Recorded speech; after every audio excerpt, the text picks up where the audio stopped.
মানে একটা মিথ্যা বলার একটা লিমিট আছে। তো একটু আগে একটা ভিডিও দেখলাম, বলতেছে যে ভাই মানুষের কাছে ভাঙতি না থাকলে মানুষ কিছু টাকা নেয় না, নিয়ে আবার দেয় না। ওরা যে ওই যে ওই তিশাপুর যে ছোট ভাইয়ের যে জন্মদিন ছিল, তখন আমার কাছ থেকে 100 টাকা নিছিল, দিছিল? তোমরা বলছো না নিতে, আমি বলছি থাকবে 100-150 টাকা ওগুলো না নিলে কিছুই হয় না। তারপরে হচ্ছে আরেকবার 100 টাকা নিছিল তোমাদের সামনে, ওই যে বাজারে যাবে, বাজারে যাওয়ার জন্য তখন নিছিল। তারপরে হ্যাঁ তিশা বুঝাই নিয়ে দিছে। তারপরের বার তোমার মনে করো আরেকবার 100 টাকা নিছে, তখন তোমরা ছিল না, ওদের সাথে আমি বাইবেল গেছি, ভ্যানের থেকে মানে কক্সবাজার যাবে, ভ্যানের থেকে প্যান্ট কিনবে, 100 টাকা নাই, আমার কাছ থেকে 100 টাকা নিছে, সেই 100 টাকা আবার ব্যাগ দিছে। আর আমার নামে যে মিথ্যা কথাটা বলছে যে আমি নাকি কারো থেকে 200-300 টাকা ধার নিছি, আমার নাকি খুঁজা বের করে নদীর ধার থেকে সেই টাকাটা দিছে, এখানে বলতেছে স্বামীর কথা। আচ্ছা দাঁড়াও আমি বলতেছি, দেখেন মানুষ কত বড় মিথ্যু হইতে পারে। এটা হয়েছে কি, স্বামী মানে আমরা পিছনের সিটে বসছি, তো আমার কাছে লোকে কাউসার বসা, তো মানে কোলে কাউসার বসা থাকলে পিছন থেকে তো মানি ব্যাগ বের করার সমস্যা, তো একটা থেকে ব্রেক করছে, হাইয়েছে, ব্রেক করার পরে ওইখান থেকে মনে করেন ওই যে আমার ছোট বউ চা খাইছিল, তারপরে টুকটাক কিছু খরচ করছি, ওই টাকাটা ওইটা পরবর্তীতে আমরা দিয়েও দিছি। মানে কিভাবে দিলাম, তো আমরা তো জানি যে আমরা যত খরচ করবো তো সমস্ত টাকার একটা হিসাব হবে, হিসাব হওয়ার পরে তারপরে আমরা হইলো গিয়া এই টাকাটা ক্লিয়ার করে দিব।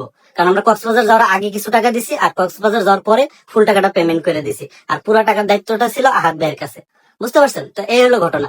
তো স্বামী ওই রাজাকে যা বলছে যে ভাই আসলে ভাইয়ের থেকে তো 100 টাকা পাই, মানে 150 টাকা হবে আর কি, এরকম যে 150 টাকার মতো পাই, তো এটা তো চাইতেও শরম করে, আপনি একটু কন। পরে আমার কাছে রাজা কইতেছে যে ভাই ও নাকি আপনার থেকে 150 টাকা পায়, কিন্তু হিসাব মিলাইতে পারতেছে না। পরে আমি ওইখানে বসে হিসাব করলাম যে কত টাকা পায় আমার কাছ থেকে, কয় টাকার চা খেয়েছি, হিসাব করে সাথে সাথে দিয়ে দিছি। আমাদের থেকে নাকি টাকা পায়, আপনার নাকি সাবার গেলে ইয়ে করে, আর সাবার তো কতবার গেলাম আইলাম, কেউ টাকা পায়। আচ্ছা ওটা বাদ দাও।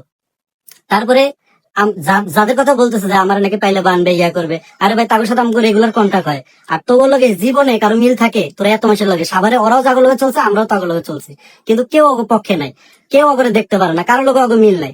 সর্বপ্রথম তিশাপুর সাথে মিল শুরু করলো, তিশাপুরে আইকালা বাস দিয়ে ভাগলো, তারপরে আবার আরো কয়েকজনের সাথে মিশলো, তাগরে বাস দিছে, মানে নাম উল্লেখ করার দরকার নাই, শুধু ওনারটা করলাম। তো ওরা যাদের সাথে মিশছে সাভার, কারোর সাথেই বর্তমানে ওদের মিল নাই, ঠিক আছে? তো এই হলো ঘটনা। আর ওদেরকে ছোট লোক বলি কেন জানেন? ওরা ছোট লোক, যে বলি যে ছোট লোক সেলিব্রিটি, ওরা ওই যে বললো যে কাছে ভাঙতি টাকা নাই, এই জন্য 100 টাকা চাইয়া নিছে। আরে ভাই কক্সবাজার যখন আমরা যাই, ঠিক আছে, সবাই আমরা টাকা দিছি, হ্যাঁ তিশা আপু আমি, ওরা সবাই আমরা অ্যাডভান্স কিছু টাকা দিছি, ওদের কাছে টাকা ছিল না।